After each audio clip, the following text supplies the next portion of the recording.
सोचो तुम अपनी गर्लफ्रेंड से मिलकर अपने घर आ रहे होते हो, ये सोचते हुए कि तुम्हारी इतनी सुंदर और लॉयल गर्लफ्रेंड तुम्हें कभी धोखा नहीं दे सकती। फिर घर पहुंचते ही तुम्हारी एक फ्रेंड का कॉल आता है जो तुमसे पूछती है, ये जीएफ तेरी है? तुम पूछते हो कौन? फिर तुम्हारी फ्रेंड तुम्हें व्हाट्सएप पर एक इंस्टाग्राम स्टोरी का स्क्रीनशॉट सेंड करती है जिसमें किसी ने तुम्हारी गर्लफ्रेंड के साथ किसी दूसरे लड़के को ऐड करके कपल स्टोरी लगाई होती है। ये सब देखने के बाद तुम कैसा रिएक्ट करते? मैं बताता हूँ। तुम्हारी बॉडी सुन्न पड़ जाती है, दिल तेजी से धड़कने लगता और तुम अपनी गर्लफ्रेंड के ऑनलाइन आने का वेट कर रहे होते। फिर घंटों इंतजार करने के बाद वो फाइनली ऑनलाइन आती है तो तुमको पता चलता है कि वो एक नहीं, दो नहीं, तीन नहीं, बल्कि तुमको मिला के पूरे 5 लड़कों के साथ चीट कर रही थी। फिर ये सब जानने के बाद तुम अपने टूटे दिल को उसके पास लेकर जाते हो और पूछते हो कि ऐसा क्यों किया, तो वो तुम्हारे मुंह पर हंसते हुए जवाब देती है, तो क्या हुआ।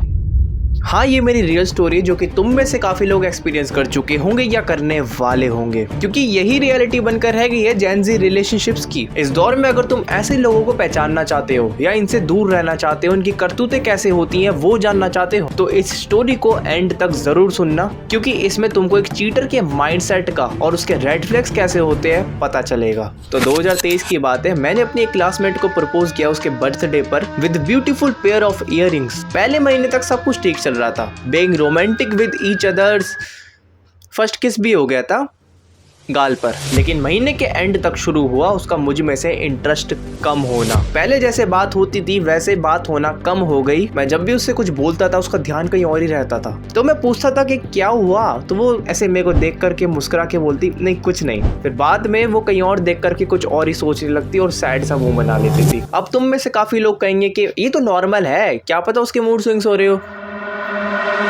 वो इंस्टाग्राम पर without any reason sad reels अपनी स्टोरी पर पोस्ट करती थी। मैं उससे पूछता था व्हाट हैपेंड, हम दोनों के बीच तो सब कुछ ठीक चल रहा है ना। तो उसका जवाब पता है क्या होता था, मुझे पसंद है सैड वीडियोस देखना। ये है हमारा first point of a red flag. अगर कोई बिना किसी रीजन के सैड है तो किसी को शौक नहीं होता सैड रहने का, ये बात जान लो। अगर कोई बंदा सैड है तो उसके पीछे का कोई रीजन होता है। हाँ, इसका मतलब ये नहीं है कि वो शख्स तुम पर चीट ही कर रहा होगा। हो सकता है उसकी फैमिली में कुछ प्रॉब्लम हो और वो तुमको नहीं बताना चाह रहा है, लेकिन रीजन चाहे कोई भी हो, जानना जरूर कि वो रीजन क्या है। मुझे शक तो हुआ था उस पर, लेकिन मैंने इग्नोर किया क्योंकि उसके और मेरे बीच में जो ड्राइनेस थी वो मैं कम करना चाहता था।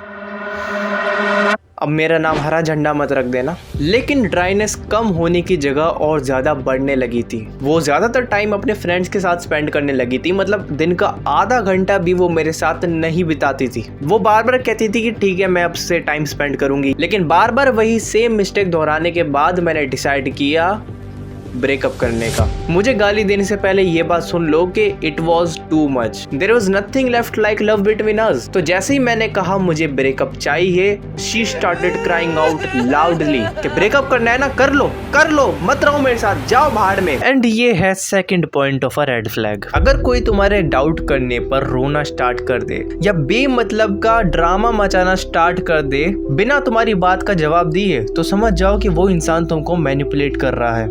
ऐसे करके वो इंसान तुमको तुम्हारी ही नजरों में गिल्टी बना देगा, जिससे तुमको लगेगा कि तुम्हारी ही गलती है जो तुमने ऐसे बोला। और सेम हुआ था मेरे साथ। मुझे उस पर तरस आ गया और मैं उसके पीछे भाग भाग कर पैचअप कर रहा था। 2 घंटों तक उसको मनाया, उसके ताने खाए, जबकि गलती उसकी थी। लेकिन फिर आया वो दौर जब मुझे उस पर डाउट होना स्टार्ट हुए। सोचो तुम अपनी गर्लफ्रेंड की फॉलोइंग लिस्ट को चेक कर रहे हो और चेक करते करते तुमको देखने को मिलता है कि तुम्हारी गर्लफ्रेंड अपने 2 एक्स को स्टिल फॉलो करके रखी हुई है तुम्हारे साथ रिलेशनशिप में होने के बाद भी। तुम इस पर क्या रिएक्ट करते हैं? एंड ये है third point of a red flag. If your partner is still following or in contact with their ex, you should not be okay with that.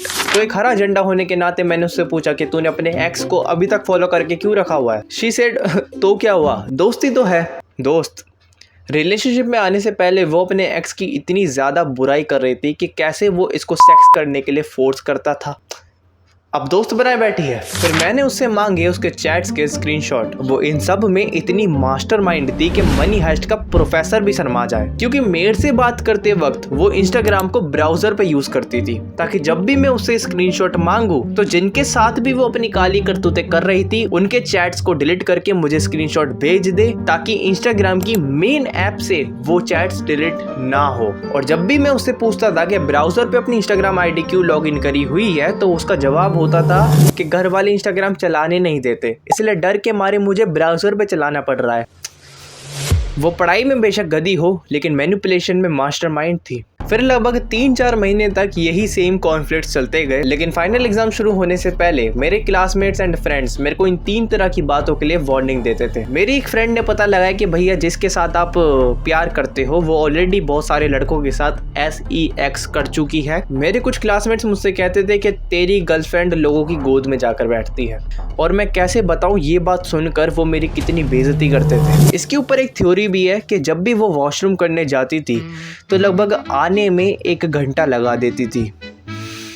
May be उसके पीरियड चल रहे हो। रेड फ्लैग नंबर 4, अगर तुम अपने partner के बारे में 2-4 र्यूमर्स भी सुन रहे हो तो अपने पार्टनर से डिस्कस करने की जगह उस र्यूमर के बारे में अच्छे से पता लगाओ, क्योंकि हो सकता है किसी ने पहले ही तुम्हारे पार्टनर के बारे में ये सब पता लगा लिया हो और अब वो तुम्हें वार्न करने की कोशिश कर रहा है, लेकिन तुम उसको इग्नोर कर रहे हो because you trust your partner very well. लेकिन भाई अंधे होकर चलोगे तो पत्थर पे पैर लगते ही मुंह टूटेगा ही। और जब मैं उससे इस बारे में डिस्कस करता वो हमेशा रोकर दिखा देती, वही इमोशनल ड्रामा, एंड मुझे तरस आ जाता था। तो ये सब रेड फ्लैग्स होते हैं एक चीटर के अंदर। अगर तुम ये सब रेड फ्लैग्स किसी में नोटिस करते हो या करने वाले हो तो अब ये जान लो कि पता कैसे करना है कोई तुम पर चीट कर रहा है या नहीं। तुमने अगर कभी क्राइम पेट्रोल देखा होगा तो एक बात जरूर सुनी होगी, मुजरिम चाहे कितना ही शातिर क्यों ना हो, मौका वारदात पर सबूत छोड़ ही जाता है। उसने भी यही किया था। तो हमारे एग्जाम्स का टाइम था, हम दोनों अपने अपने 5th एग्जाम देकर बाहर आ रहे थे एंड वो लिटरली मेरे मुंह के सामने मेरे को इग्नोर करके चली गई, जबकि उसको पता है कि मैं खड़ा हूँ उसके लिए। फिर मैंने सोच लिया कि नहीं, ये इंसान कभी नहीं बदलने वाला एंड इससे आर्ग्यूमेंट करके कोई फायदा नहीं है। फिर मैं अपने घर की ओर चल दिया, लेकिन मेरे दिमाग में एक ही बात चल रही थी कि इस इंसान को ब्रेकअप देना है। उस दिन भाई मैं थक गया था, भगवान भी आकर के मुझे रोकता तो मुझे फर्क नहीं पड़ता, लेकिन भगवान ने सोचा कि ये तो ब्रेकअप देने ही वाला है, तो क्यों ना इसको असलियत दिखाकर इसको थोड़ा और दुख पहुंचाया जाए। फिर इवनिंग के वक्त मेरी एक फ्रेंड का कॉल आता है, व्हाट्सएप पर एक स्क्रीनशॉट भेजती है मुझे, जिसमें साफ पता चल रहा होता है कि वो मुझ पर चीट कर चुकी है, जो कि तुम्हें स्क्रीन पर भी दिख रहा होगा। यहाँ प्लॉट ट्विस्ट ये है कि उस लड़के को मेरी फ्रेंड जानती थी जिसके साथ मेरी एक्स चीट कर रही थी। तो मैंने उससे कॉल करवाया, कॉल रिकॉर्डिंग उसने मुझे सेंड करी, जिसमें वो खुद बोल रहा था कि हाँ हम अभी भी रिलेशनशिप में हैं। नहीं सही में पूछ रहा हूँ, अभी भी है वो इनके साथ? अब बताना अभी भी है क्या? हाँ अभी भी है? हाँ अभी भी यहाँ कह रहा है। अरे वो वाली बोल रही हूँ मैं, जिसकी स्टोरी जिनकी स्टोरी तुम्हारी और उसकी स्टोरी लगाई थी, वो वाली की बात कर रही हूँ मैं। आई डोंट नो, उस वक्त ना मुझे कुछ फील नहीं हो रहा था। मैंने सारे प्रूफ अपनी एक्स को भेजे एंड मैंने कहा ब्रेकअप और नहीं सह सकता मैं। वो इतनी बेशरम थी, अभी भी पूछ रही थी कि ये कौन है। अबे तूने मुझे चीट किया है, तू थोड़ा शर्मिंदा हो जा, मुझे सीन पे छोड़ के मुझे ब्लॉक कर दे। नहीं, पूछना है कि ये कौन है, अकड़ नहीं जानी चाहिए ना। एंड तुम्हें पता है मुझे बुरा कब लगा? जब मुझे इसके मल्टीपल बॉयफ्रेंड्स के बारे में पता लगा। जब मैं अपना 6th एग्जाम देकर घर आ रहा था, उस दिन मेरी एक्स का एग्जाम नहीं था, तो घर आते आते मेरे को एक लड़का अपनी तरफ बुलाता है एंड मेरी एक्स का नाम लेकर मुझसे पूछता है कि मेरी बंदी अभी तक आई क्यों नहीं, कहाँ पर है। मैं सहम सा गया, मैंने कहा आ रही होगी, आई डोंट नो। मैंने कुछ रिएक्ट नहीं किया उस वक्त, लेकिन घर पहुंचकर I feel so much anxiety in my chest, because उस दिन मुझे पता चला था यार वो लिटरली 3 लड़कों के साथ चीट कर रही थी, जिनमें से एक मैं था। यहाँ तक तो मुझे सब कुछ बुरा लग ही रहा था, लेकिन फिर भगवान ने सोचा कि मजा नहीं आ रहा है, इसे थोड़ा और दुख पहुंचाते हैं। तो अगले ही दिन मुझे 2 और लड़कों के बारे में पता चला जिनके साथ वो चीट कर रही थी। लेकिन यहाँ भगवान का प्लान चौपट हो गया, क्योंकि दुखी होने की जगह मुझे हंसी आने लगी थी। अगले ही दिन मेरी एक्स के 4th बॉयफ्रेंड ने, वो 4th था या 5th तो मुझे नहीं पता, उसका DM आता है कि भाई ये लड़की मेरे पे और तेरे पे चीट कर रही है, ये देख प्रूफ। उस स्क्रीनशॉट में मुझे एक और बंदे का पता चला। हम 5 बंदे ऐसे दिख रहे थे कि जैसे हॉस्पिटल की लाइन में मरीज खड़े हुए हैं। तो मैंने उस बंदे से पूछा कि भाई तुझे ID पासवर्ड कैसे पता लगा, क्योंकि ऐसे तो वो देगी नहीं, ना मुझे देती थी।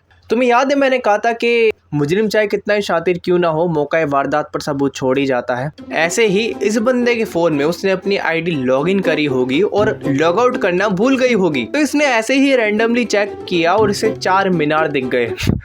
एक्चुअली मुझे मिलाकर 5 मीनार। मैंने कहा भाई देर कर दी, बहुत देर कर दी आने में। एंड मुझे हंसी आ रही थी, दुख भी नहीं लग रहा था, वो मैं बताऊंगा क्यों। फिर अगले दिन था मेरा लास्ट एग्जाम, वो भी आई थी, तो मैंने सोचा कि एक बार इसके मुंह से ही सुन लेते कि इसने ऐसा क्यों किया। तो छुट्टी में मैंने जाकर के इसे बोला कि क्यों, क्या कमी रह गई थी। वो इग्नोर करके जाने लगी, तो मैंने सीधा चिल्ला के बोल दिया कि 5 को चला रही थी क्या। तो वो मेरे मुंह पर आकर के हंस कर मुझे बोलती है तो क्या हुआ।